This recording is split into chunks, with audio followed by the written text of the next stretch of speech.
বড় ভাই একটু সবকিছু ছেড়ে দিয়ে ওকে বিয়া দিয়ে দেন, সবকিছু ঠিক হয়ে যাবে। ঠিক বলেছো।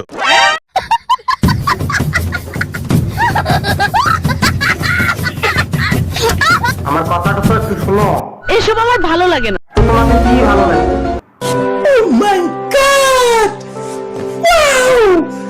দেখুন, ঘরে বসে থাকলে তো আর পেটে ভাত করতে না।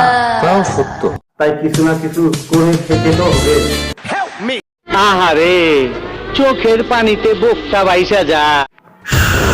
অনেক কথা বলেছে, আর নয়, এখান থেকে ভালো ভালো বলে চলে যান। এক ধাক্কায় চিচিং ফা। বড় ভাই এসব কি বলছে? সকাল 9টায় শুটিং চালু হবে, কথা ক্লিয়ার? ক্লিয়ার।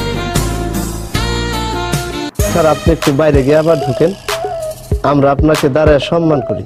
না না, এসবের কোনো দরকার নেই। আচ্ছা ভাই, খাবারের বাসাটা কোনখানে আপনি কি জানেন? জানি না।